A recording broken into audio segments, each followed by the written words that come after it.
Je vous montre un peu ce que j'ai préparé à manger pour Shabbat cette semaine. Donc jeudi soir, j'ai commencé par préparer plein de salades. J'ai fait cuire des choux-fleurs à la vapeur, que j'ai légèrement écrasés. J'ai rajouté des oignons confits, du sel, du curcuma, de l'ail, de la farine, un œuf et un peu de citron. Donc ça m'a donné des genres de petites galettes de choux-fleurs que j'ai fait frire. Vous servez ça avec un peu de persil, coriandre, un filet de citron, c'est super bon. J'aime bien commencer par préparer une grande quantité d'oignons confits.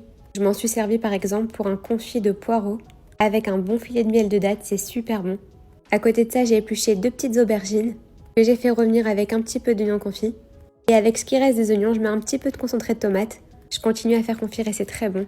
J'ai fait des cœurs d'artichaut au four que je poserai sur une salade de roquette, c'est très bon.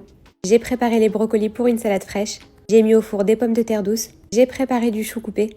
Donc en fait, c'est plein de préparations que je disposerai juste avant le repas, avec plein d'herbes, des sauces, etc. Bon, pour le repas, j'étais pas hyper inspirée cette semaine. J'ai fait un paleron avec des champignons. J'ai aussi fait des schnitzels pour les enfants ou ceux qui aiment. À côté de ça, j'ai fait un riz blanc tout simple.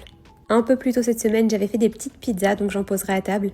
Ensuite, pour les desserts, j'ai préparé une harissa. Bon, ça c'est vraiment facile et rapide à faire.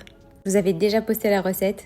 J'ai préparé à côté un petit sachet de pistaches concassées que je poserai juste avant de servir. Pour finir, jeudi soir, j'ai aussi préparé tout ce qu'il me faut pour faire une belle tarte aux fruits rouges vendredi. Donc vendredi matin, ma pâte sucrée était prête, la crème amande et la crème pâtissière aussi.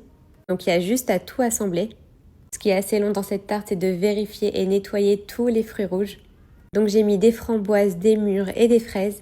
Et vu que je trouvais que la taille de la tarte n'était pas super grande, à côté de ça, j'ai fait une pavlova. Il y a pas longtemps, j'en avais fait une aux fruits rouges. Donc cette semaine, j'ai fait passion mangue. J'ai tout préparé, comme ça il y aura juste à poser tout dessus avant de servir. Et voilà pour cette semaine.